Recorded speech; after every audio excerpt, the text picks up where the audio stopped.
Welcome back to another edition of B4evaKool podcast. My name is Rexy Fortyfive. In the building tonight, we got the crew. Very excited because World Superbike MotoGP is going to be starting in the next few weeks. Even getting our bikes ready for regular club racing and license renewal for club racing and stuff like that. And whatever, if you ever get an engine swap, like some people I know.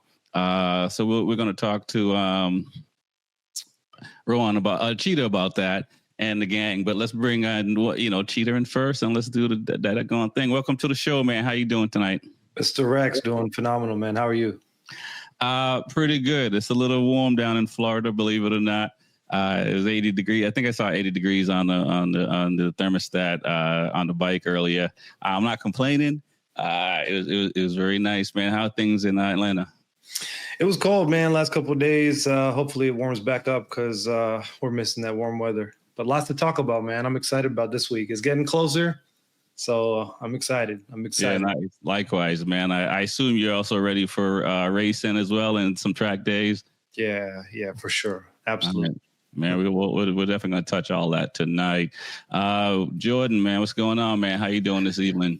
My brother, loving life. I'm kind of jealous of you in the 70s and 80s down there in nice old Florida. I'm here in Atlanta, eastern Atlanta, dealing with the weather, the cold weather, the rain for the past 3 days. I'm waiting for Toto to come through and sweep me away from Kansas. Man, listen, man, be careful using the word nice in Florida. I don't think too many people say Florida and nice, but we definitely love the heat. And it's one of the best places to ride motorcycles. I could say that much because I agree. South of like Tampa and the places that it snows and stuff like that. Man, you must be ready for MotoAmerica as well. There's big news. Some of these guys that were on BMWs last year jumping on Suzuki's this year. Yep. We'll talk all about that, man. Hang tight. Let's get into one and only Mr. Bobby Shakes. Shakes in the building. Vampire. Cheers, Vampire. No. Whatchamacallit calls me a vampire. What's his name? Real quick. So, Crop's manager came up to me. He's like, what's your deal? I said, well, 30 years ago, I invented either the second or third reggae website in the world. Right. He goes, how old are you? I go, I'm 50. He goes, you told her about the Suzuki? Yeah, right? The sidekick? And then Kraft turned to his manager and go, you're a vampire. That's my new nickname. Kraft called me vampire. So in Jamaica. Yeah. Once you get a nickname, that's it. Now you got more than one because Bobby Shakes. That's the nickname. Although some people may think that's your government. There's a story behind that. One day you might tell the folks. One day I might tell it. Let's bring the gang in, man. It's the B4evaKool podcast. Man, I am excited. What is it? The sidekick? I'm excited, man, about this week because it's one after this weekend. We got motorcycle racing on the world stage, for lack of a better word. So we're going to kick it off with World Superbike. And as we were talking, Jordan off air, let's start with you, Cheetah. When you think about these guys that are on the Kawasaki's, the bimotors and the regular Kawasaki, the Honda guys, you think they stand a chance in World Superbike this year? I know last year at the end of the season, Ika Lukaona was able to put the Honda on the podium. In testing, it seems like the Kawasaki's look nice. I don't want to say I'm Team Ducati, but I'm pretty much Team Ducati. And I feel like they're going to take it all, but you never know. Yeah, I think it's going to be a really close, probably going to be the closest of all three racing we watch as far as motorcycle racing. It's going to be close with all those competitors. I'm really excited to see, and I don't know who, because they've got a lot of new pieces on some of those bikes, right?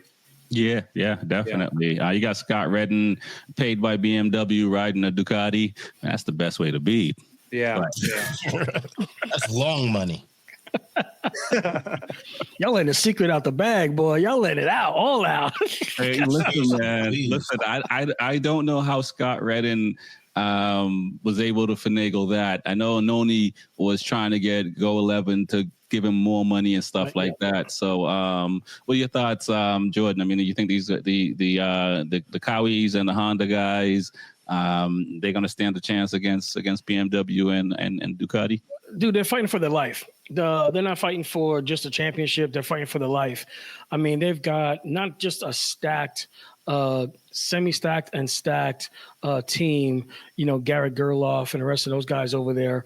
I mean, Bimoto's got a decent team that they're pretty much just lining up with some talent. But on top of that, you know, just a Bimoto team we talked about with Alex Lowe's and Axel Bassani. I mean, they've got experience. They've got a little bit of youth on their side. So, I mean, that's a not say a win-win category, but if they can work together and do a 1-2 punch, a jab and a hook, then, you know, dude, that's going to be major to the championship.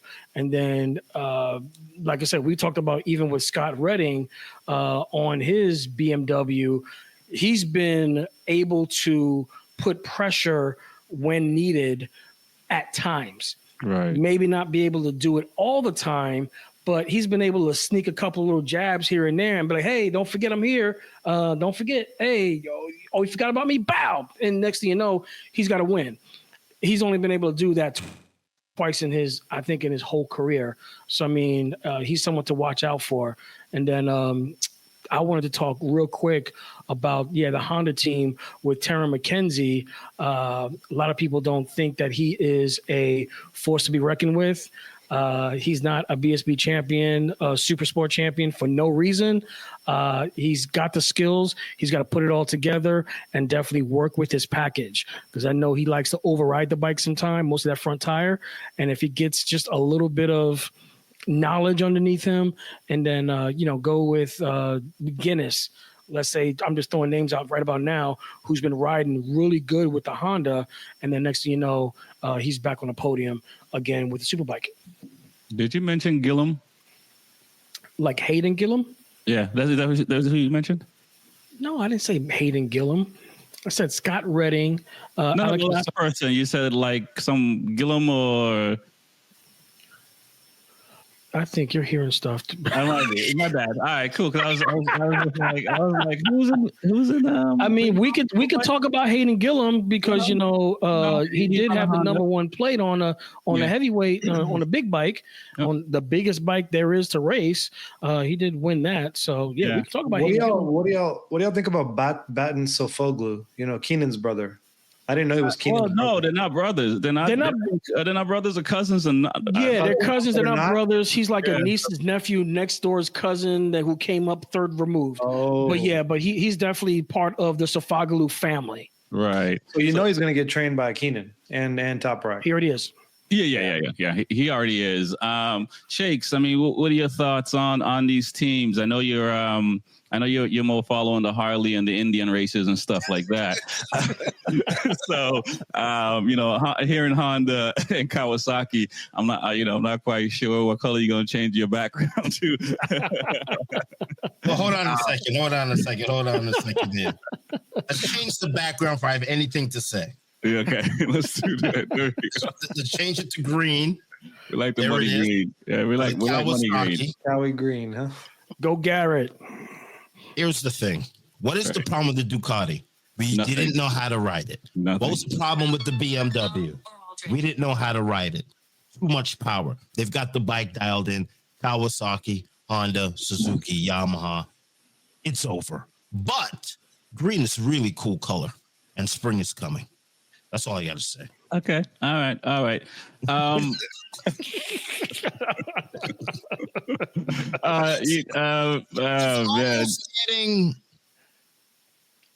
I love the run, right? But it's going to get crazy. Right. BMW and Ducati, it's going to be like, it's too much. Right. We don't know. We'll see. Right. That's why we're having this conversation right now, because last year Alex Lowe was on the Kawasaki And before Top Rock got up to speed, he was able to get on the podium. Unfortunately, Annoni was hungry for a podium after so many years. Petrucci, I think, still wants to show that he probably should be eyeing a factory seat and stuff like that. But Jordan, you mentioned Redden and his struggles, right? Because really, Redden probably should have been the guy that won the title on Ducati, and for whatever reason, things went south with them. And it seems like it's been sabotage after sabotage after sabotage, right? And I don't know if the son is able to come home in a sense where he's on a Ducati but getting paid by BMW. I mean, is that a recipe for success?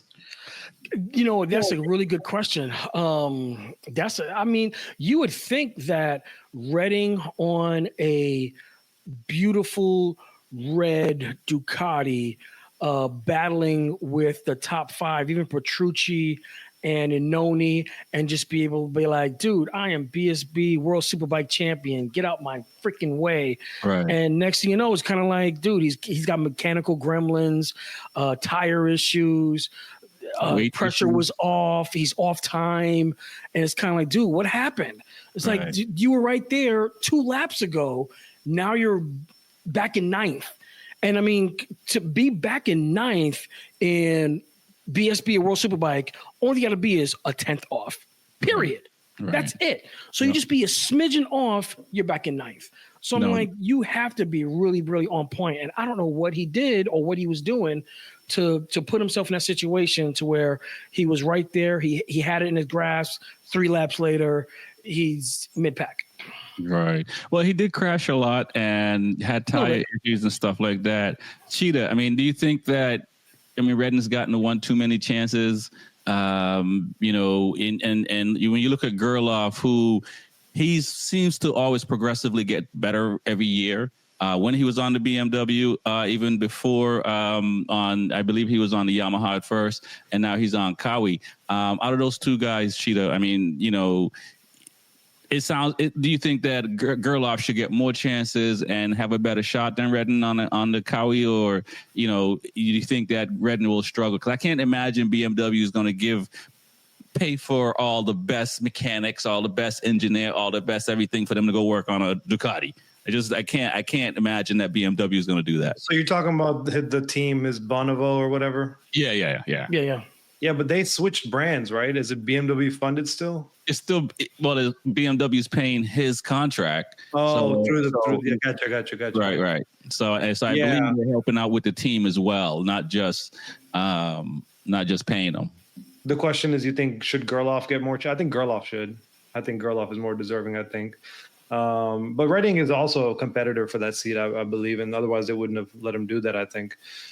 I don't know. I mean, he's getting a shot on the Ducati this year, so we'll see if that was something he needed or could use. And, what do you guys think about Alvaro? Is he on his way out? I don't think so. Yeah. I don't think so. I don't think so. He's got too much fight in him.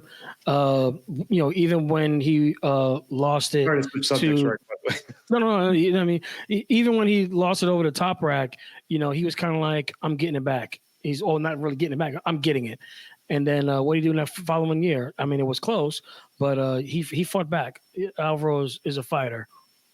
Yeah, I know he signed a 1-year deal, so I assume he's gonna see how he feels midway through the year, kind of thing. And I think obviously, if he stays healthy, I think he's gonna try to win this year. If he wins this year, I think he'll be back next year. But if I think he doesn't win next year, and you got, as you say, Safagalu, was it the cousin there, and you got the other guy there, Yari Montella, who's on the Barney team right now. But Yari Montella was nice last year in Super Sports, so he could be eyeing a factory seat. And these guys are young. I think for Alvaro, he had, at his age, not to say he doesn't have the skill set, because I'm a lot older than him. I don't have the skill set either that he has. But I think for him, winning back to back, going to Honda probably gave him a bunch of money for them those couple of years and stuff like that in World Superbike. I think for him, if he's competitive, winning races or on the podium halfway through the season, I can probably see, and I think Ducati's loyal enough like that they'll. I think they're loyal enough because they gave Jack Miller a 1-year seat as well, but he didn't want a 1-year seat, so that's why he went to KTM. So I think Ducati's loyal in that sense that they will give you another seat, especially another chance, and especially if you got on the if you won 2 titles. Right. And you look at Anoni, what they're doing for Anoni. Right. I mean, I don't know what Anoni got on these guys because Ducati's like, yo, we got you. Well, I'm just thinking like Bulliga starting to prove himself. Right. So how much longer before he becomes the A player, and they essentially look for a new rookie. And I think it's a couple years. Exactly. That's what I'm saying. I think this year, Alvaro has to beat Bulliga this year to retain the seat because you're right. I mean, like I said, those other guys that I mentioned, they're already in SuperBike, so who knows, right? You know what I mean? They have to also perform well enough to say, hey, we deserve the factory seat. I mean, I think if they were in the World Supersport still and finish in 1, 2, 3, I think that would have been an easier sell. But now they're on pretty much all the same bikes, I suspect. So it'll be interesting to see. What are your thoughts, Bobby Shakes over there? I mean, do you think that the older guys should get more chances as far as a contract? Look at the wheels turning.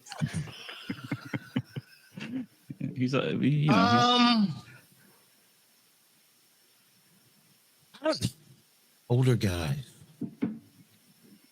Alvaro's really the only one that's old. I'm gonna sound like a hypocrite because I did go. Tito's old too. I'm gonna sound like a hypocrite, but no, I'm gonna be consistent. I have to be consistent because people's gonna go back and watch the previous shows. Yes, old guys get the money. Old guys get the seat. Okay. Because what I was gonna say, I can't say what I really want to say because then that would be inconsistent with what I've said previously in other shows. Right. So I have to be consistent.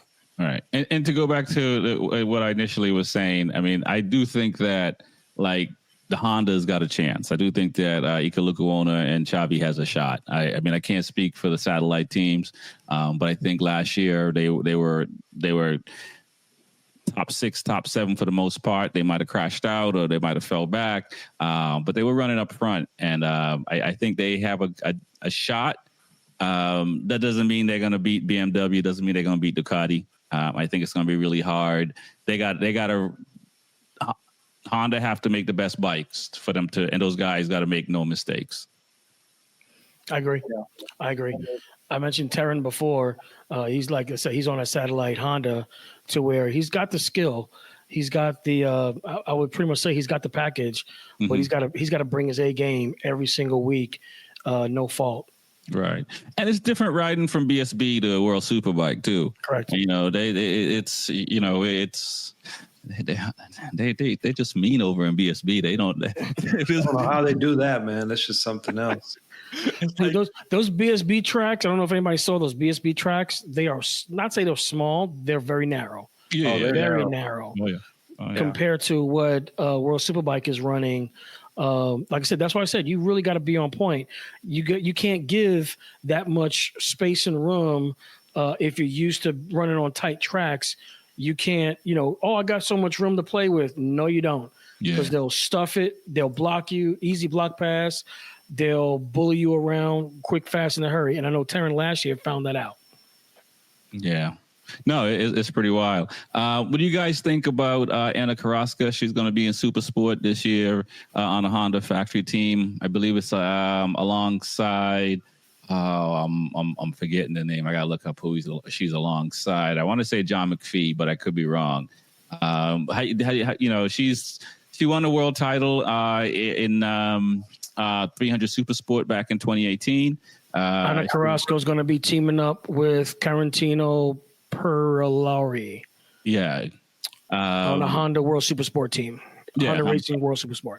Yeah, on a factory team. I don't. Those Hondas got to, unless they have a new engine, it's going to be very, very difficult to run up again. Well, Yamaha is going to be running the R9s now, and I don't know if Ducati's running their old V2 or they're running a new V2. I'm not sure. I'm not sure either. I don't know the specs on them. but I think that might be a struggle. But the Yamaha, they're going to be on R9, so so Honda may have a shot. Might have a shot in World Superbike. I mean, World Super Sport, but I don't know. I know from last couple of years, I know I'm talking a lot right about now. It has really been a dog fight. I don't know if anybody been following that, but the Super Sport series for the past couple of years have always been a dog fight. If you're not running top 8, top 9, whoever's out front, if you don't grab a hold of them and hold on tight, you're going to get left. Right. What's his name? Who won last year's Super Sports series? Yari Montella. He not say he checked out, but if you look at most of the races, that's exactly what he did. He checked out, and then no one can catch him. And if anyone got a 10th up, he put another 10th in. Right. It was kind of like, dude, what are you running? It's like, are you putting super juice in your tank? You know, the secret sauce. What are you putting in the tank that you were just able to do that? And he looked smooth. Yeah. Smooth the whole time. Yeah. I'm like, dude, how do you do that? So, Montella, Manzi was the only one that was really trying to run with him towards the end of the season, but by then it was too late. Yep. And he might have been saving points for the trophy and not worrying about taking risk on getting. I think he was just trying to solidify second. That's all he was trying to do, solidify second. So I remember second and third was kind of tight. Mid season, and then closer to the end, it was a little bit of a gap. He's kind of like, no, I got to make sure I get second place. Right. And anyone stands out besides Stefano Manzi? I mean, Oily Bayless did all right. I mean, he crashed out a few times last year. I mean, I think it's for Stefano Manzi to lose. I mean, he has the most experience, and he's been running up front for the last few years since he's gotten into Super Sport. I'm going to put a name out for everybody to hopefully remember. Valentin Debise. Yeah. I mean... He's in it. He's in it. So I don't know. I know Valentin when he came over here in the States a couple years ago, and he gave some people a good little wallop. Mm-hmm. And when he went over to South Africa, ran out over there for a couple years, got a championship. So it's kind of like, dude, I want to see him back up front again and really make some waves. So Valentin, if you're watching, we're rooting for you, brother. We're rooting for you.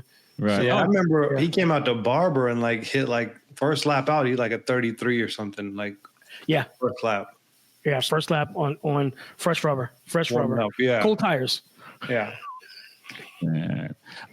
Any thoughts on Bayless or Schroeder, Marcel Schroeder? Or Canon Chu as well. He's on Yamaha this year versus the Kawi. Lucas Mahini, Michael Rinaldi. Yeah, there's a couple of names out there. No, Rinaldi has to be in. Did he get demoted? I didn't see Rinaldi. That's why. Yeah, I didn't see Rinaldi on the Superbike list. Yeah. Well, man. Back of the bus. that might be a ringer right there. Yamaha though, right? So with Lucas Myers, that might be interesting. Yeah, okay. World Super Sport might be a little bit fun to watch. I thought it was gonna be a little boring with a couple, but yeah, they got some names in there. And Bo Ben Schneider as well is in here from Moto2. I forgot about Bo. Yeah. Okay. It's gonna be interesting next weekend. I want to see that. Yeah, definitely. So let's jump over to MotoGP, where all the talk is. They're in Thailand this weekend. It seems like some people are saying that the Ducatis are sandbagging it, and Cheetah. What are your thoughts? I don't know. I haven't looked too much into it, but as we were looking into it, I just saw my man. Just makes me happy, man. It just makes me happy. I could put this on if I wanted. It just smiles. I knew what was going to happen. That man loves Thailand, so that's a unique one for him. Right. I always say when he goes to Thailand and Valencia, it's one of those where he shines. So it's not a true result of Marquez. I want to see him perform like that at other tracks. But it's got to be a big boost, especially the brothers, right? The first day, they're doing great. So I'm excited just to see where that goes. Got you. And Jordan, I mean, is there any, talk have you heard where Pecco seems to be wanting to use the 24 chassis?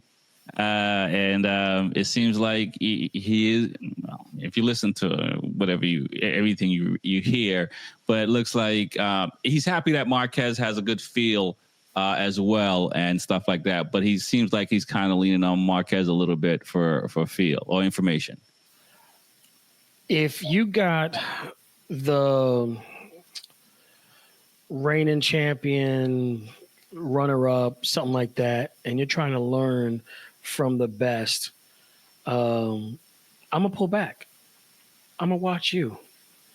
Show me, teach me, let me learn just a little bit so I can beat you. Wow. All right. Okay. Bobby Shakes. I'm done. I'm done. He's done.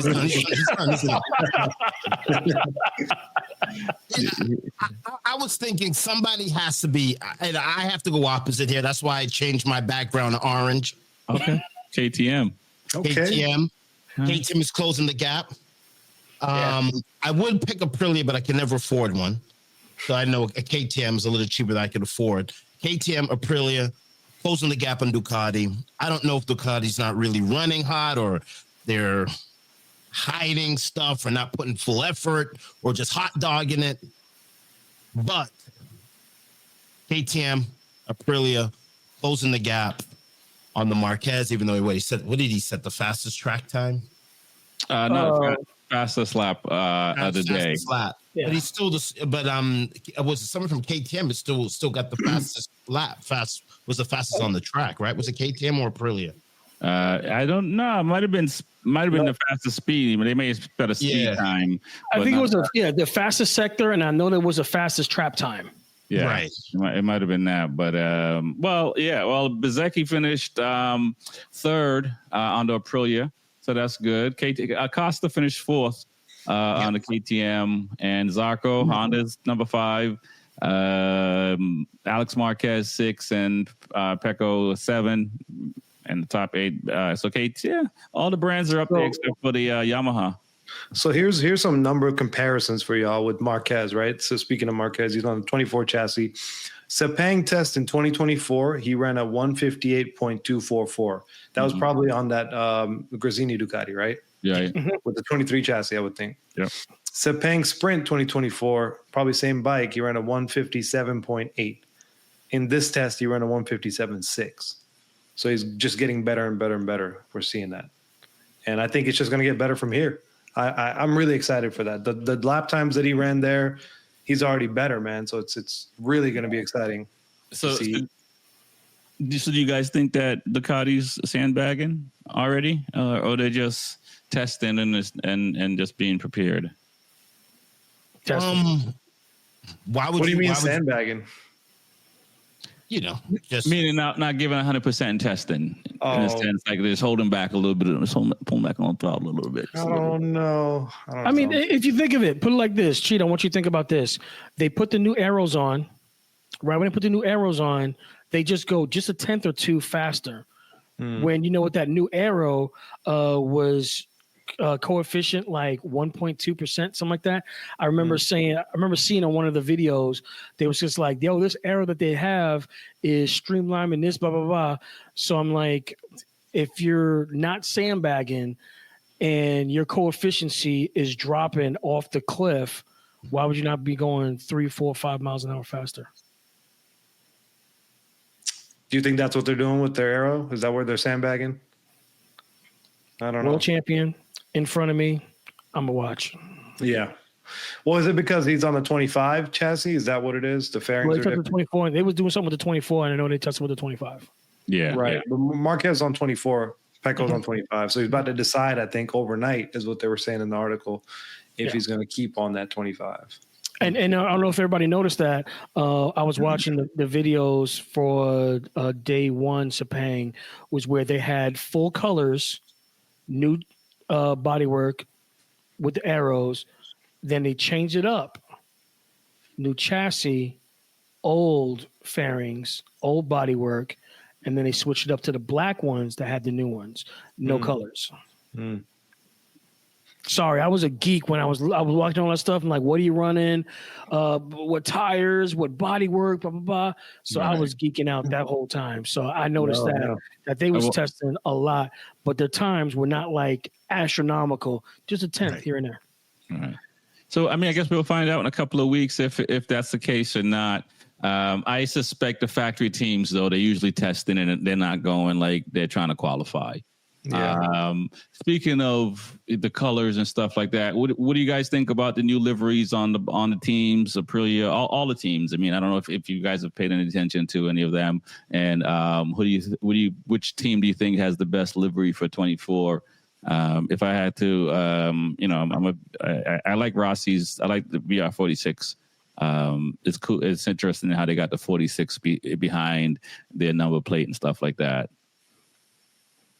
I agree. Yeah, I haven't seen the Rossi one, but I mean, looking at the other ones, they look pretty close.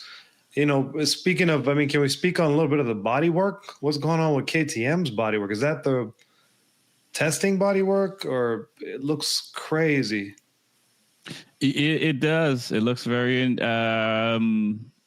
interesting. I mean, as far as you're talking about the front wings, the rear wing. I don't know if y'all are seeing what I'm seeing, but the Yamaha looks very nice. It almost looks like they're taking it back a step, making it look old school with the roundness of it. Right. The Pramac, what are they on again? The Aprilia, right? Pramac. That looks nice. Pramac is on Ducati. I'm sorry, the Pramac on Ducati, right. No, Oliveira. Yamaha. Okay. Yeah, that looks good. So that's the same bike essentially, right, as the other Quattro's bike. But the bike I'm looking at was Pedro's bike. If you look at his. Okay, I'm looking now. Like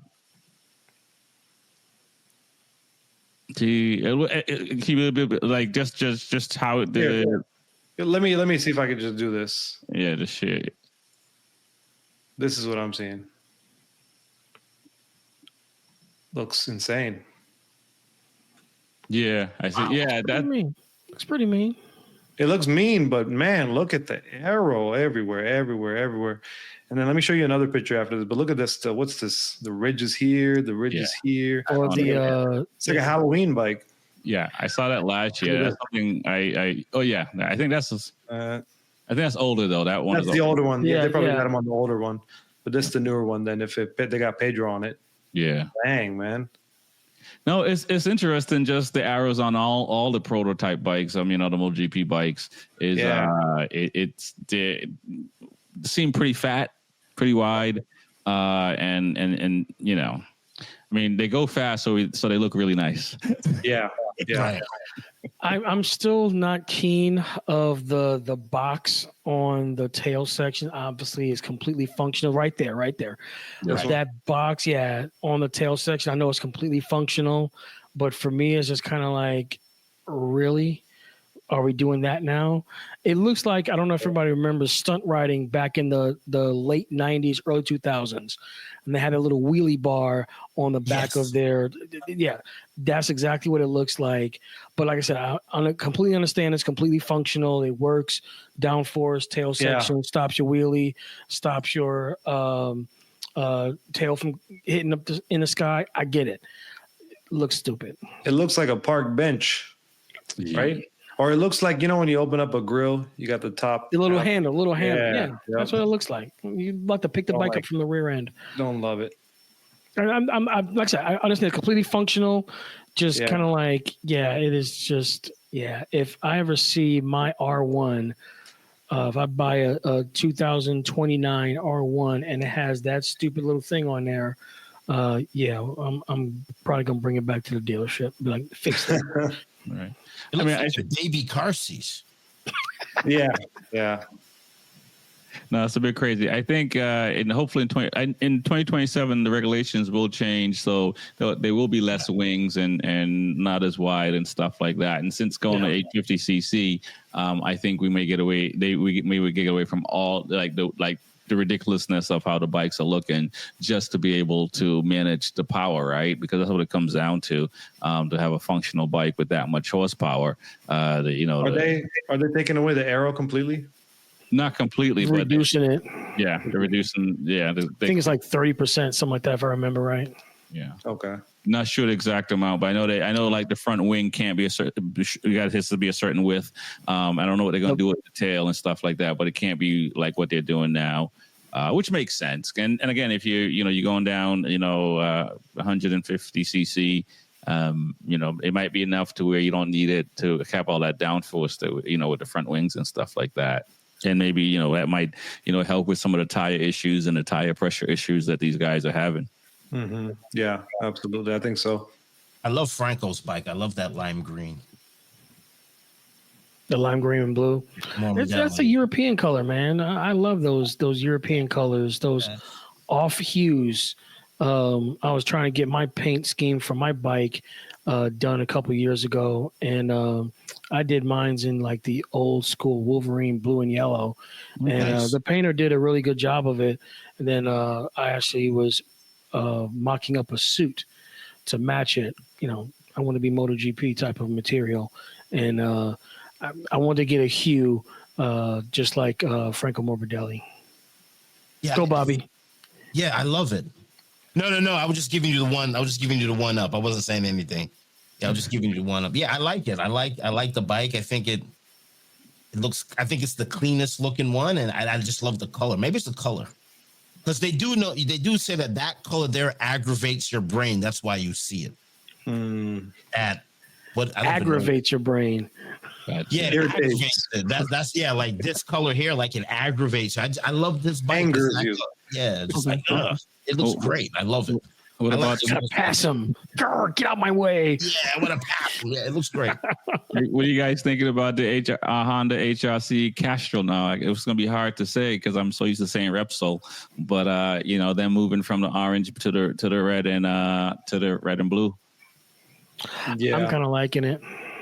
I'm kind of liking it. A little bit of a retro. I don't know if I'm maybe showing my age again. A little bit retro, but I kind of liked it, and I'm still liking it now. So yeah, I like it.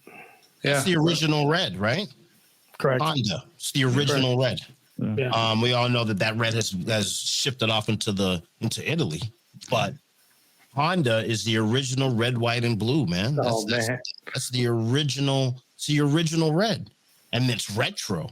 I didn't really. I love the name Repsol, and I love the orange and black, but I think Honda's going back to basics, and I think that's going to sell more bikes. Yeah, Repsol and Honda are like peanut butter and jelly, man. They go way back, but it's weird seeing it without it. But I do like this new change that's happening. The color scheme's dope. I really like that. I think they released the newest CBRs look like that too. They got the same color scheme. Yep. So it looks good. I like it. Yep. I mean, I think they brought that back from World Superbike and stuff from the last couple of years. So it's nice that they did bring it to MotoGP. I think MotoGP might have preferred to keep Repsol as a sponsor, but Castrol can't be too bad. Yeah, they got money. Long pockets. They got money for sure. Let's talk about some MotoAmerica races and some club racing. I don't know if we mentioned this last week. Loudon, the Loudon Classic now is 400,000. The purse for this year in June. It sounds like there's going to be a lot of MotoAmerica guys and international folks coming over to try to get a piece of that money. That'll be amazing to see just publicity going that way. We need some more American racing going, like where it becomes international. Like Daytona, I feel like it's one of the only ones besides, MotoAmerica is going to have the international grid, maybe one or two guys from there, but Daytona draws a few guys from there that you'll never see.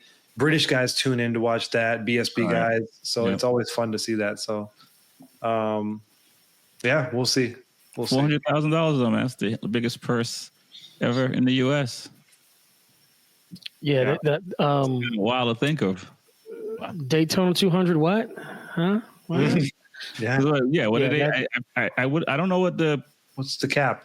Total for cap for I think the win of the Daytona 200 get 57,000, I believe, but I don't know what the overall is. I mean, it might be close to 100,000, I think, or maybe a little bit over 100,000. It's over 100, right? I believe it's over 100. Yeah. So I'll ask Josh.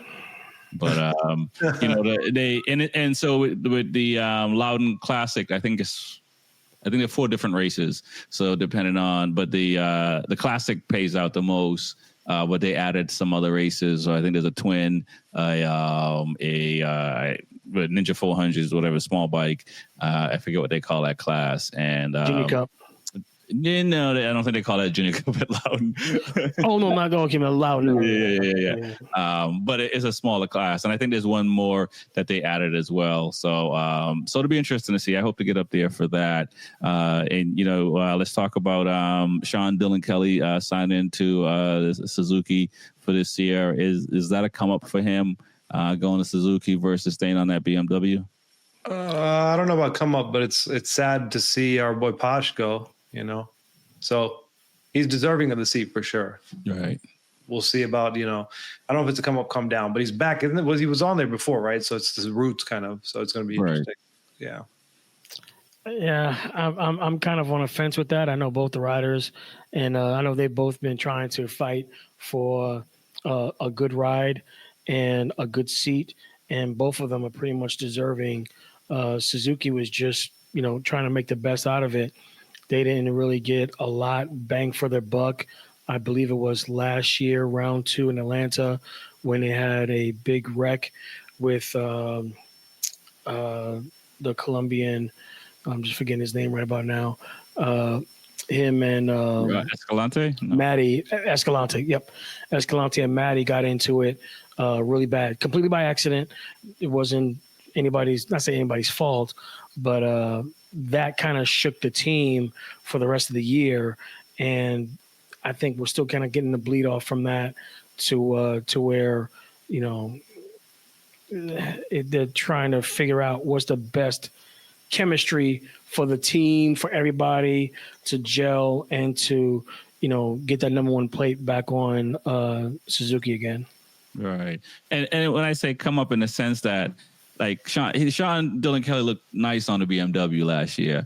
And Superbike, I didn't watch all of the Superbike races, but I was mostly seeing BMWs and Ducatis up front and stuff like that. I wasn't seeing Suzuki, you know what I'm saying? So that's why I'm like, is it a come up? Like, because the bike he was on outside, you know, he crashed and was out hurt and stuff like that. But he was still very competitive on that BMW last year. He was. And I said, Escalante was up there a couple times. He fell off a couple times here and there. Coda, he got second and third, threw it away in turn 1 up on top of the hill. No, that was somebody else in turn 10 in the long double, triple right-hander. Just went wide a little bit. I think it was probably Escalante again, to where, like I said, they had the chance and they just didn't capitalize on it. Yeah, I mean, just going back to their tooth and nail battle back when they used to have in the super sport racing. Remember that? When Escalante, that made me get into that racing so much more. And I remember that time. It was like, man, they were just tooth and nail. And to now see them being on the same team is going to be pretty interesting. You know, I bet you it's going to be very interesting. That dog is going to come out of both of them for sure. Yeah, he can't talk about he's on a 636, blah, blah, blah. He should be disqualified. That dynamic, I want to see how that dynamic is. I think they're going to let bygones be bygones and kind of be like, okay, you know, that was the past. Like I said, I've never met SDK face to face, but I know people who know him really, really well.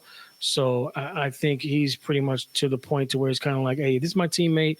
Then let's either fight for the win or, you know, give me some information. I'll give you some information and let's get to the front. Because, you know, the names up front is definitely what they're trying to beat. They're trying to beat those the Reds and the Blues.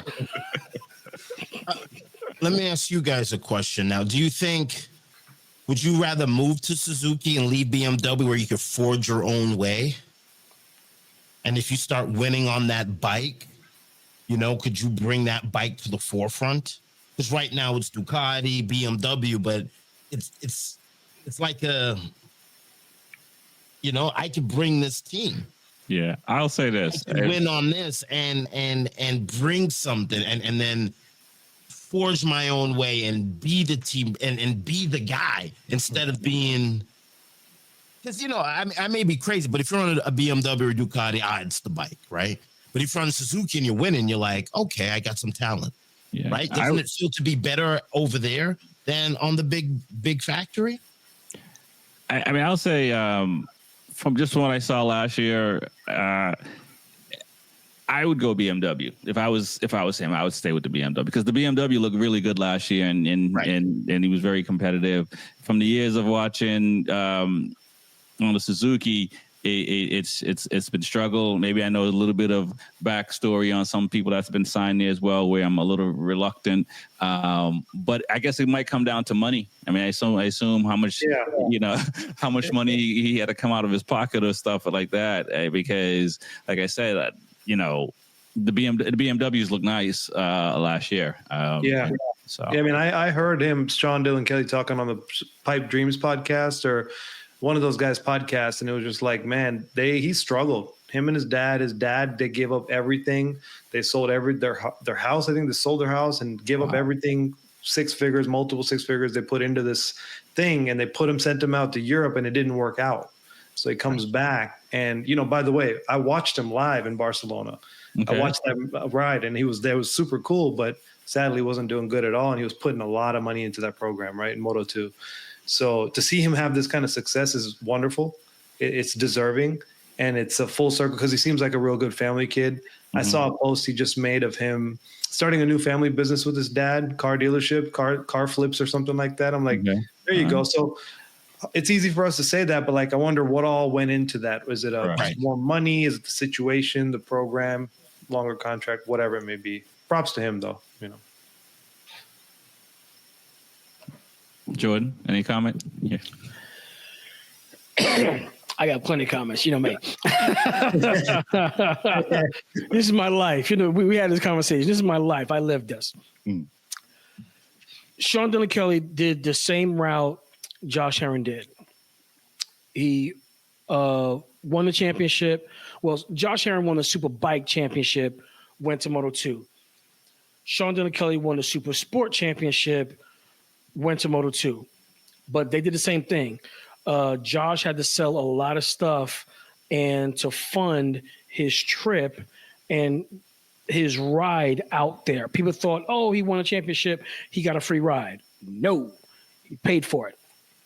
He had to put a lot of money onto there. And even when he got there and was running top 6, he was top 10. The team wasn't happy with his performance. Not to say the team wasn't happy with SDK's performance, but I'm talking about Josh real quick. So then bad blood came around. So switch off to SDK. When SDK was over there, I guess possibly the same thing was going on to where the team was expecting other things to be going on and like, hey, you're running 8th place, maybe getting to 6th, but kind of fading back. What's going on? But he was doing good. And then next thing you know, he's gone. Right. And so with all that money he put in there. Yeah. And do you think that he didn't just get enough time? Because, you look at Jake Dixon coming over from BSB and stuff like that. And it took him 5-6 years before he started being competitive. You look how long Joe Roberts has been in Moto2. I was just going to go there. You know what I mean? So it's, did it just not give him enough time, or were just button heads? Because it just seemed like he exited stage right really fast. Right. And believe it or not, people don't quite understand. You're good at the US tracks and stuff like that. You go to the UK tracks, you go to the Spain tracks, they're built different. I mean, it's the weather, it's the air, it's the food, whatever it is. They're just built different. Right. And if you're not used to that, then you're running good lap times, but guess what? Johnny Pastrana from 12 years old, who's been on this track since 5 years old, who's doing a half second faster than you, get to speed and get to speed. And it's just like, well, I'm doing this, I'm doing that. I'm trying to get the bike to do this. And then next thing you know, it's kind of like exit stage left. And you say get to speed. In Moto2, first place to 17th is like a second and a half. Not even a second and a half. I mean, top 5 was what, 2/10? Yeah, it was literally like 2/10. I mean, they were going by micro tenths for the top 3. So it's kind of like, dude, if you're not at that the point, if you are not the point, then man. Yeah, you're not even on TV if you're not top 5, top 6. So Right. you're out of luck. Yep. Yeah. And like I said, if you're not doing that, people expect, their money to go a long way. They expect that 100K that they put in, even 50K they put in, and you're putting 150K. You sold your house, you moved to Barcelona. You're taking Spanish lessons, but they don't give a rat's patootie. They want to see you top 3 minimum. Fighting for 4th place is semi-acceptable, but they don't give a rat's patootie. It's so different out there. The culture is it starts so early. I mean, everyone's there. I mean, if you even was sitting in the stands, I'm sure some of you guys might have experienced that. When you go out there, the racing scene just immersive. Like the people next to you are all feeling everything. They're not just there. Like the girlfriends are there. They follow it. They're not just there. So everyone loves this, and it's just a full-on sport. I mean, I've never seen this many women jumping around for MotoGP. That's a cool thing to see. They all flood the track after, which is another. I mean, so many small details make the riders want to perform more. And then the tracks are different. You got GP tracks are totally different from American tracks, which are different than those BSB tracks. Doesn't make any rider better or worse. They're just used to that. Yeah. And so taking a guy like SDK over there and putting all this pressure on him, $200,000, $300,000, $500,000 seasons, I would think minimum. Right. Yeah. Right. Yeah. Easily, which is crazy. So let's move into MotoAmerica, Super Sport class. We got Schultz coming back in Moto2, and I forget who's going along. It's going to be Sport. You want to say in Moto2? Super Sport. I was like, Moto2? Yeah. Peter Strack must have taken made some more money or something, Mr. Strack Racing. Moto2 Super Sport, it's different name, pretty much same speed, right? It'd be crazy if Peter Strack's like, hey, Schultz, this year, let's just skip MotoAmerica. Let's just go to Europe. Let's get a different bike. Let's roll. Schultz like, sure. Jump on a Kalex chassis. Come on, let's do it. You'd be like, sure, mate. But no, there was someone else in SuperBike that's going to Super Sport this year in MotoAmerica alongside Schultz. So there's when these go ahead. Can I interrupt for 1 second? I had to say this. Did y'all hear the clip of Schultz when they asked him on the podcast what he thought a set of tires cost? No. Oh my God. He was like, what do you think a set of tires? I don't know, $1,500, $1,000. I'm like, no idea. He's like, 1,500 is what he said. And they were blowing sets. So sorry. I just had to say that. Just too funny. Well, do you know the price for the Daytona Pirellis? That's different. But like he's talking Why about, gotta be different? no, because he's talking about Dunlops. When they bring them on a track and they get like 6 sets of Dunlops, they're like $450. Yeah. Well, each, about 450. Right, set, not 1,500. No. He's got special ones. He doesn't know. No, what I'm saying is the mindset of someone that's been in a factory seat for that long has no clue of what it even costs. Right. Well, but they may be a markup too. You know what I'm saying? As I was going to say, maybe he got the Mike Tyson thing when he getting overcharged for towels. You know what I mean? if I don't think so. No, we all go get the same tires from the MotoAmerica thing. I go take my buddy's tires to the same Dunlop tent that Schultz has to go to. It's all under that specific thing, right? So legally. Legally. Allegedly. Exactly. Allegedly. So do you? I think also. PJ Jacobson is staying in Moto Super Sport, right? PJ, yes. Yeah, he's with Kayla still, right? Yeah. So, what do you guys think? How they gonna do this year? Or is it Schultz again? Yeah. I'm thinking it's probably going to be a Schultz show. If not, it's going to be a PJ and Schultz show because that's pretty much what it's going to really be. Kayla, not to say that she's not on the tip of the spear, but I think she'll just be a 10th off. And then, she has a lot of respect for a lot of the guys up there. She's raced with PJ. She's raced with, she's raced with Schultz now. A couple other people she's raced with. That I know of.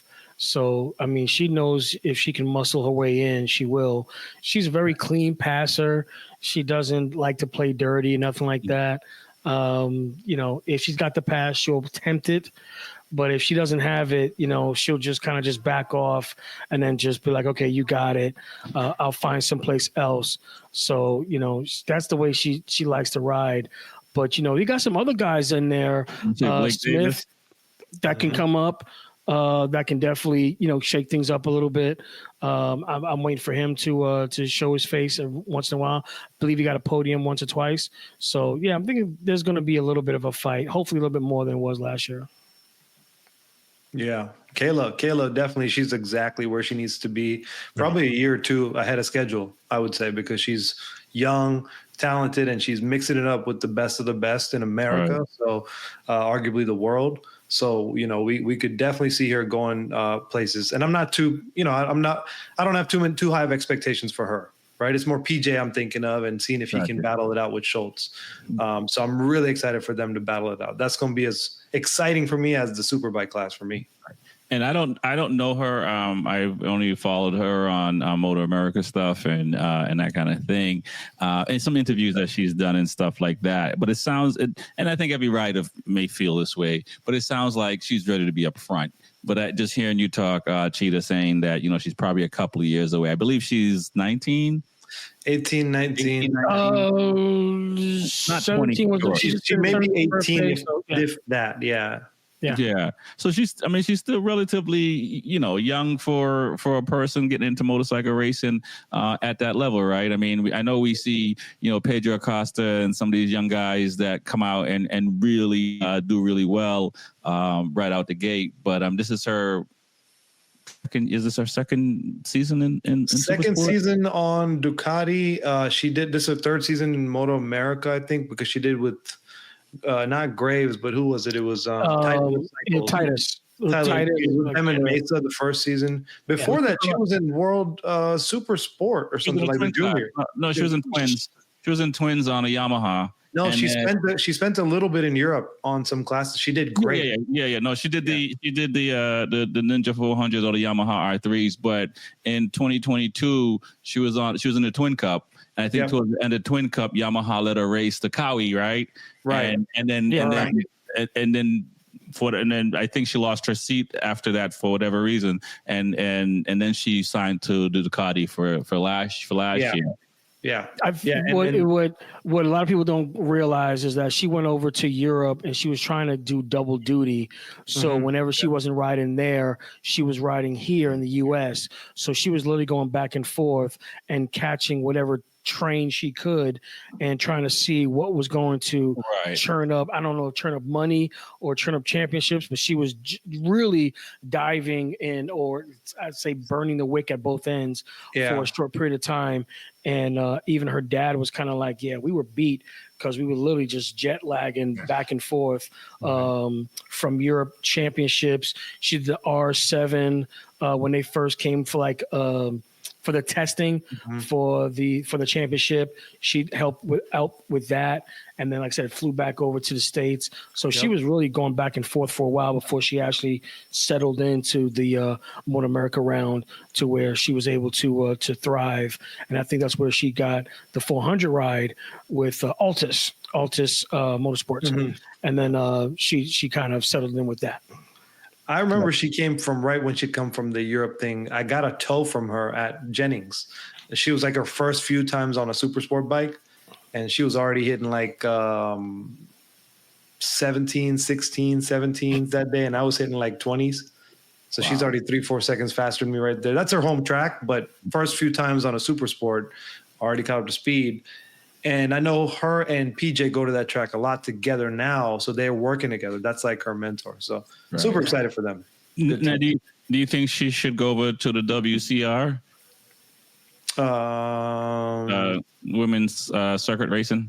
Yeah. No. Okay. Yeah. She's keep thugging it out with the men. Why you think that, Cheetah? I think she can learn. I don't want to be sexist, but she can learn a lot with the boys right now. She's in the right place. I've heard some people say it's better for women to learn from other women in racing than to listen to guys. So. Who said that? Well, I don't know about listening to guys, but just looking at it, like I want to hear Bobby's take on this one. Yeah, I think she has more to learn from just the guy she's getting beaten by currently. I see what you're saying. I see. So what you're saying is the talent isn't there in the WCR to challenge, probably to challenge her. She'll be teaching more than she'll be learning. I can see that. I agree. Because last year I think there was maybe 4 women that were really fast, and the rest kind of were probably like 5 to 10 seconds slower. I think that's going to change, obviously, as things as they race more and these women go back to their country and now they know what to expect on the world stage and stuff like that. There's a really cute video of her when she was 4 or 5 years old, and they're like, "What do you like about riding with the boys?" Like, "I like beating them," or something like that.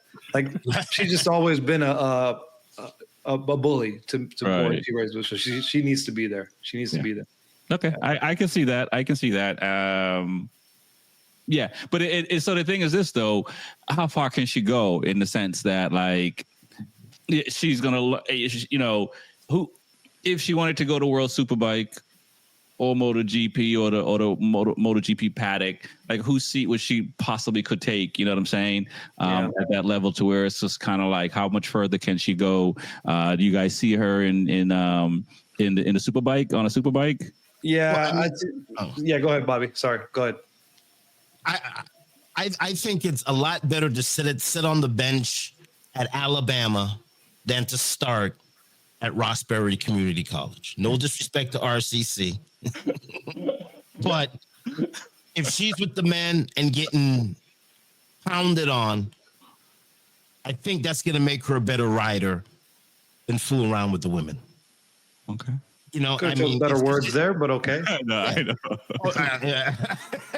It's fine. We're talking about racing. Right. Thank you, Drew. I respect the thuggery. I respect it. Yeah. Like it's like my little daughter, right? She's aggressive because she's getting beat up by her older brother. Yeah. Right. So now when she goes with the girls, she's gonna have a little bit more grime to her, right? Yeah. Not to say that women racing is not competitive, but sometimes the fastest women, there isn't other women that can compete with her. So then it becomes boring. So if you put her in with the men and she's always slow and getting killed every week, she's going to grind harder and she's going to make her a better racer. It's going to give her more to achieve. Right. Yeah. Because at the end of the day, right, strength is involved in riding. But remember we talked about this, Cheetah? Where's your mind at? Yeah. Right? Where's your mind? How sharp is your mind? Let's go and get it. I've seen Kayla race numerous times. I've seen her come up in the WERA, CCS, USGPRU, so forth and so on, to where I've seen her race on, even at VIR, she was on a little 90.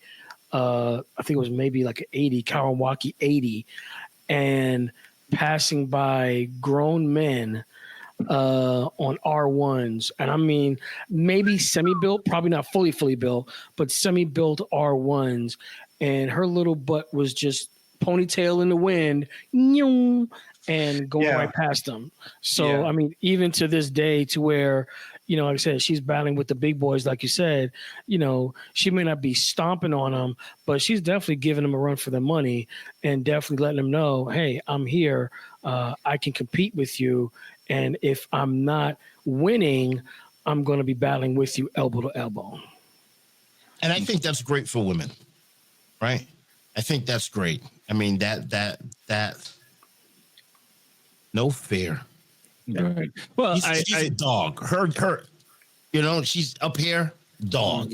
Right. Mine's as a dog.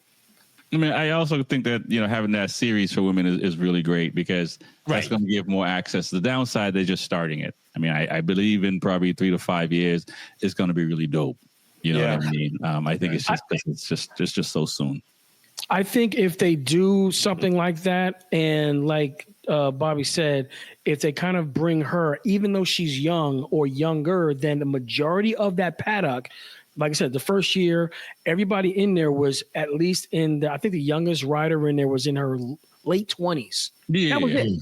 Yeah. Everybody else was in their 30s. But you have to do that, though. You know that, right? Because they're the pioneers. You guys shout them out. I think they just kind of like, we shouting you out. But I'm pretty sure a lot of Kayla's running around this world, killing it on motorcycle. And that's what I'm getting at. If they at least now, okay, we shaking off some cobwebs. Now let's get a couple of young Thundercats and young Tigresses in there and mix it up with them, and then potentially. I don't think there's a lot of Kaylas running around though, Rex. There's a couple. There's a couple. No. There's not a lot. There's not a lot. I think Australia has a good number of them. Kayla was one of one in the U.S. No, She's one of one. Well, I mean, if in the U.S.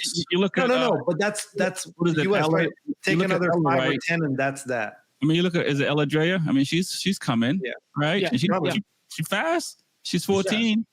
So no, I think there's a bunch. I mean, there's a bunch. They gotta prove themselves. Look, what I'll say is this: Kayla still is a couple years in advance. She's got a couple years left, but and I know that graph comes to a point where you got to start proving yourself quick and now, right? Fast and urgent and often, right? And if she can't do that, Yeah. When I say there's a lot, meaning they might not have the access or the opportunities to ride, but doesn't mean they don't believe they have the skill set. Sure. That's what I'm saying. Right. In the sense that, like, there's a lot of competitive women riding dirt bikes and everything and all that stuff. Obviously, it takes money to get on the stage and do what they do. So I do think there's there's a lot more women riding and racing today than ever before. Yeah, absolutely. I think you're tying it back into the original concept of the women's league. Yeah, right. For sure, that could definitely be a great thing for women. Agreed. Yeah, we even talked about the money gamifying. I would love to see some gamifying of racing. Y'all ever thought about like making it a little more gamified, like you bring in a rider from here, like they do then in the UFC. We've talked about this, right? I think we talked about one of the early episodes, like how they used to do in the UFC. They bring a karate guy versus a jiu-jitsu guy, and they'd let them fight. Or Brazil versus Japan, and they'd bring each other and fight. Like, well, imagine if we saw that just for a few 4-lap, 8-lap races in between the major leagues going on, like in between. Yeah. No, listen. I think the WCR should be at every round that World Superbike is, because like the races that I watch, I mean, like I was excited, and the other thing is they're all on the same bike, right? And they got a package. I don't know what it's going to be this year, but last year it was $25,000. So it's a lot, like, to come out of that money, come out to $25,000 is a lot easier to go racing than 150, 200 or whatever. Some of these guys got to come out with and stuff like that. So I think so. I think if they added more rounds, but I think once you watch it, because if you turn it on a race and you see WCR and you don't know what the acronym means, you don't know they're women until the announcers start calling out their names and stuff like that. You don't know who it is and stuff like that. And if they're rubbing elbows and paint and stuff like that, like watching Ana Carrasca and Maria Herrera and I forget the other Spanish woman's name. It was fun racing to watch. I agree. They're going to need a heck of a promotions team to make sure it gets to all the right outlets, because they will eat that up and it gets more views, and we need more. I think just in general, even just women come looking at the sport, man, I'll be damned if the day don't come where some ladies watching, Kayla or some of these girls in WCR, and they're like, babe, let's go watch racing. Let's go watch racing to their man. That would be a different switch. That'd be I'd love great. to see that. Well, yeah, I mean, that might happen. My youngest daughter might do that because she could tell you about Marquez and all these riders and everything. Yeah, yeah. So, That'd be cool. you know, and I think, you know, we're at the age, you know, I'd love to get a woman on the show, so it's not just guys talking about women on the show at the moment. But I think it's going to come to a point where it's you know, it's going to be more, I don't want to say accepted is the right word, but it's already there. There are so many women that's already, you know, you see the different sports, you see what's going on with basketball right now. You see there's a women's hockey league in the US right now and stuff like that. And it's not, I think, you know, go back to marketing, right? I think it's how it's marketed, because if it's just marketed as entertainment, and that's it, I think people are just going to go watch the sport. I don't think you're going to worry about if it's a woman or a man, unless they can't fight, if it's boxing or MMA, or they can't play ball, or they can't ride. Then it's boring. But if they can ride and they got skills, you're not going to be like, I don't care. I would see the women racing surpassing all other female sports. Because it's like, we don't like watching women's basketball because they're not all dunking from the 3-point line and doing crazy trick shots. The ball is smaller and all of this. Listen, 300, 400, 600 cc's, you know what I'm saying? Like, there's no governing on women's racing like there are in other women's sports. Like I do coach women's lacrosse. There's no pocket. You can't hit above the head. There's a halo. They use a yellow ball instead of a white ball because the yellow ball is easier to see. And I think that handicaps women's sports, right? But with racing is just racing. Yeah. Yeah. There's no physicality. Yeah. It's just racing. Mm-hmm. Like women's basketball, the ball's smaller and they can't dunk. It's a disaster. There'll never be that aspect of physicality. And Right. I don't think we'll ever see an article saying, oh, the man was born with an XX chromosome and he entered the men's racing league and all. None of that will ever happen because that's unisex in this thing, right? It's all fair game. You don't need as much physicality to ride, just as good as the guys. Get a chance to share that screen for me if you can, Rex, real quick. Gotcha. This is a picture of my daughter with Kayla just literally less than 2 years ago, to where let me turn this back. I got it on the Jeff screen. May, right? But he had obviously, Jeff May and my daughter. And this is Kayla when she was with Altus. And so that's cool. Just want to show that really quick. If we really put this together and really have our kids, girls or boys, come together and show them that, hey, this can be possible for you too, then there's no limit to what the women can do, not just compared to the men, compared to one another. And if, like I said, put them on that stage, whether it be an even platform or maybe, like I said, maybe some are a little bit better than others. Okay, let's try to keep it even to make it a fun race so that, you know, I don't want to say sandbag or nothing like that, but, you know, keep it competitive. Or if not, like I said, just let them go. Yeah. Hey, if you're fast, you're fast. If you're not, like Bobby says, the cream will rise to the top. And then we'll see who really has the cojones, who really has the skill set to really be a part of the elite women's team that can promote and do all the things that Cheetah was saying that FIM wants to do. Right. Help the women promote sports in general, not just the motorcycle racing. But, you know, I'm biased. I think we're all biased in promoting our sport that we love. And I think that would definitely be a good stepping stone for us to do that. Right. I will say this. Some people we're biased in the sense that we love our sport and we want to promote it. But there are definitely some guys that don't want women on the track. Don't want women on the basketball court. Don't want women in a lot of places. I will say it's older guys, but they may be some young guys. And that happened. I had one experience on a tennis court with my daughter's taking a tennis lesson. And this older guy was talking to me. He was in his 80s, right? And then he's but his mindset is different. And he was saying what I would say some ignorant things to the point where I had to walk away from him because it was a little bit crazy and stuff like that. But I still think there's a lot of generations or folks that still they'll say it around their friends, or they may say when they think everybody's on the same side or something like that. And so there is an uphill battle. I think all of us here are sitting here saying we love watching women racing and stuff like that, but I don't know if we are the majority. Well, I know we're not the majority.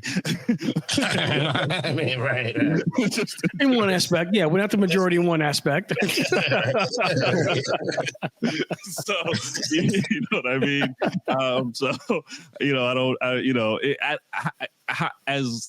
Misery loves company. How do we get around that? We do what we're doing now, podcasting, talking about it, having conversations, having think tanks, talking with promoters and talking with the racing organizations. Daniela from MotoAmerica, she does a lot of things with getting women out in different, not just job markets, but into different places. I can't remember the young, I'm calling her a young lady, but she's the owner of Weira. Me and her talked a couple times, and she actually put a women's race together that's just women's. That's it. No age bracket, no nothing. Women's, go. And, more of that, to help promote that spear that I was talking about and getting them even with the guys, if not even surpass them, to where, they have at least a chance to promote themselves. And like I said, just doing what we're doing right about now. And I mean, sky's the limit after that. Mm-hmm. I meant more guys that don't. How do we affect? Change the mindset of guys that don't feel like women should be doing what they're doing, or Agreed. other than just waiting for them to age out. For a better word. You're talking about what can we do about it? I'm down to kick them out. Change their mindset. Yeah. I mean, I know very well-known. I don't want to get specified, but just say in the mechanic world of motorcycling, very well-known guy that doesn't like the fact that, Kayla, like, for example, is racing. They're like, why? I'm like, well, I like the fact that it's a merit-based process. It's not about what you have under your clothes. It's simply about, or how much testosterone, estrogen. It's just merit-based. It's simply how good are you at your job? Are you deserving? And clearly she is. When you put her in the top with the same bikes, she's up there in top 10 easily every time. And she's only learning. And so I don't like that idea. By the way, she's very young. Well, here's the thing. When you ask how can we convince those people, I don't know. That's up to them, right? Half of them will be maybe on the fence, so maybe they can be convinced. But the other half, maybe they're so stubborn, they'll until their granddaughter decides to race, they'll probably never, come to the other side. Kick them out. Yeah. I think it's our job, the people that do like it, though, to share stories whenever we see something. Kayla just got signed to this person, this thing, right? We can keep sharing. And not just for women, but just for motorcycle journey, the stuff you do, the stuff we like to share. I need to get back on my sharing because, whether you know it or not, we're all kind of sort of influential in the motorcycle community. I can't tell you how many people ask me about videos and coaching tips and specific tracks. They watch this stuff. When I share these, they put fire emojis on some of those. And I'm like, okay, so they're seeing this based on, so our voice spreads, whether you know it or not. It's people like this that's going to make that more popular in my eyes. And this is a free part. We can do what we can do. Everything else is organic. It's money related, business, all that, right? We got to do our part. Yeah, we got to do our part. And we're doing it. Yeah. Starts with us. Change starts with right now. Change starts with us. For sure. Well, I want to thank you guys for coming on. Hold on a second. Can I bring up two illegal things I might get thrown off the show after this. Allegedly. No, this is definitely contraband. Okay. This. I shouldn't even say this, but I'm gonna say it. I have to say it. What did you guys think about DJ Mustard's Vance and leather jacket on stage with Kendrick Lamar? Oh yeah. I know this. I dying easy, but Vance and that's out here in Fall River. Dude, they're crazy. They're like, I saw Alpine Star has a collab with that designer Balenciaga, and they're selling a leather jacket, just like a normal $1,000 jacket, for $10,500. Same thing, and it says Alpine Stars on it. That's the weird thing. Yeah, I don't get it. I don't know. Meaning that I think it's good for Vanson. I think it's good to have because I mean, we going back. I mean, I remember seeing Vance jackets way back when. 70s. Yeah. So 70s. I'm thinking more 80s, 90s when motorcycle riding around the world. I mean, riding around in Boston and stuff like that. And a lot of guys are rocking that. So seeing that, and I mean, for Vanson to survive, because they were struggling for a bit.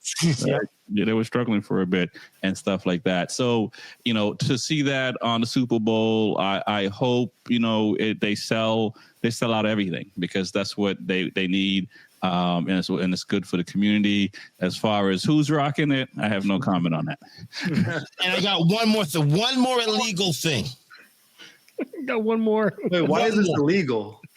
Because he's from the UK. What do you guys think about the Buell 1199? What do you guys think about that thing? I haven't seen that one. The redesign of it, talking about the new one. Yeah, Hammerhead. I kind of like it. I'm digging it a little bit. It's kind of, I don't know what Cheetah to say. He's probably looking up right about now. I got a glimpse of it because it's on my little feed. So my little motorcycle feed on my phone. So I got a chance to look at it real quick, and it's kind of like I'm kind of digging it. It's kind of got to grow on me just a little bit more, but it's not bad. It's not bad. I kind of like the new and old that they kind of mixed up a little bit. I'm waiting for some new color designs. That's what I don't like. I don't like the color design they have on it. I saw the video. Sorry, Rex. I saw the video. I was watching the video, and I was like, that video does not look like a Ducati video with the Ducati guy packing it in, and he's out here and out here. The Buell guy's like, I mean, but it's an American V twin. Come on, let's go. I will say that. I think Buell got some of these folks deleting that on thousands, deleting one of their rotors. I think it's because of Buell, because they only run one rotor up front. And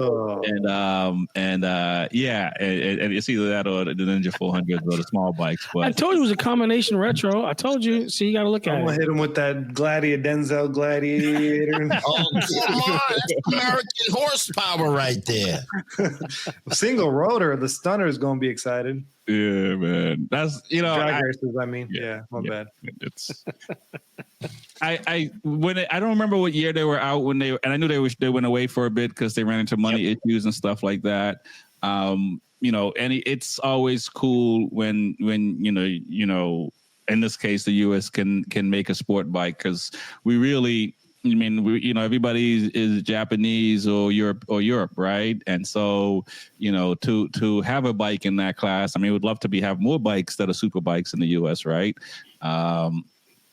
It's cool. It's cool to see, and hopefully, it's very expensive to make bikes these days, and I don't think many bikes get made in the U.S. even if it had a U.S. name. So we're still getting metals from Mexico and China anyway. It doesn't matter. Made in the U.S., but the metals and everything still come from Mexico and China and Japan or whatever. So it doesn't matter. Like Harley I think we should save this topic for a next one, but.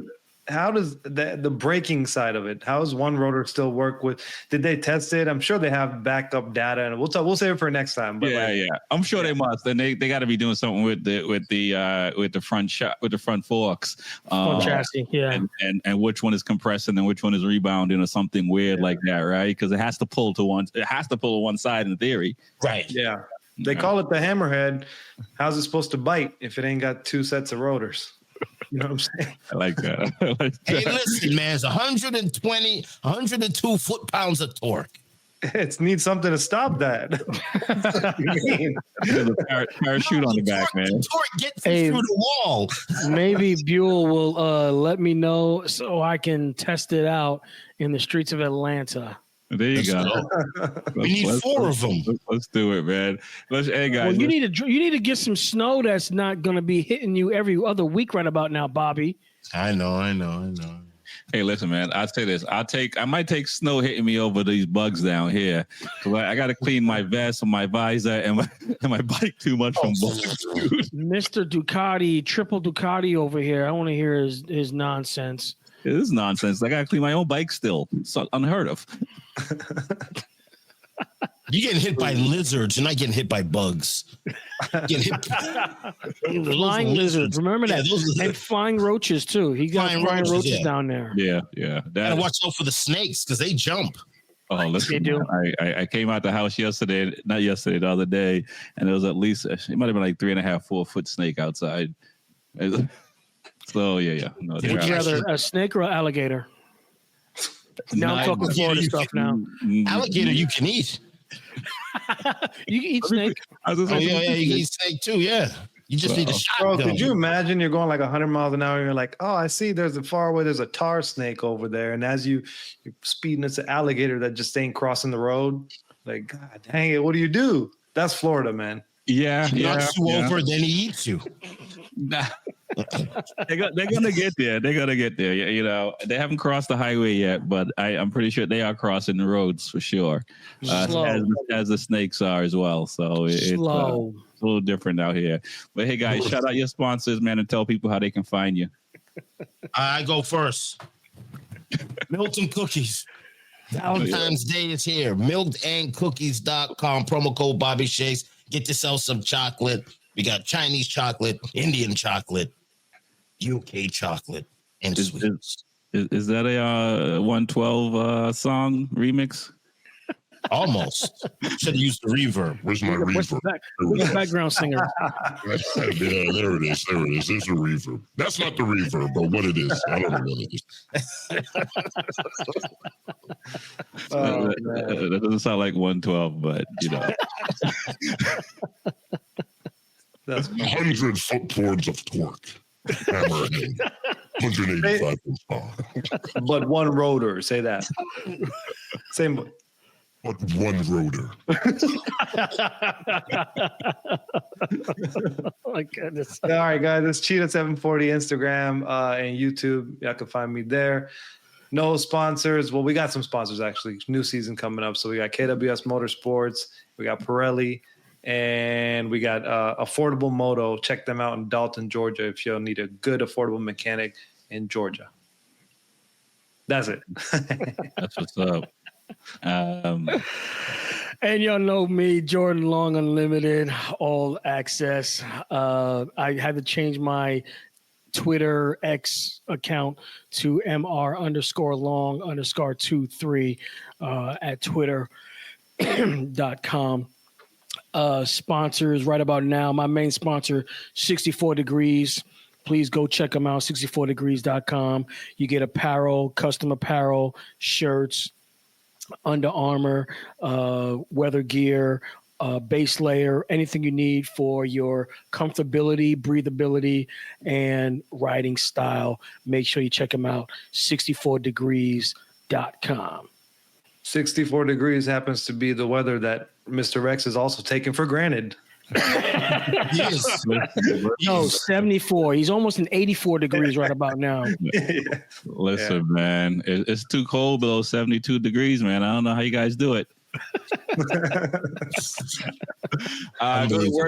Go to Workbench Technology for all your IT needs. Workbenchtech.com.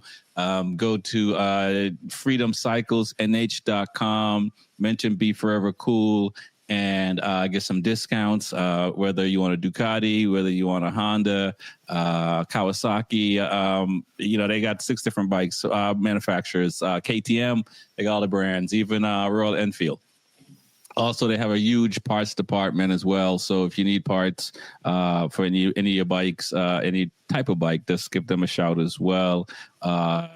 Freedom Cycle, NH, and the last one, HY Boston or HY Clothing. Just go to the store at b4evaKool.com and get your latest merch. And that's about it, guys. Until next week. We get racing next weekend coming up, man. So I am definitely looking forward to that.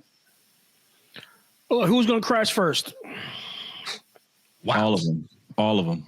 They ain't going to crash first. Who's going to crash first? One person's going to have an oil spill, and then they're going to take out the lot.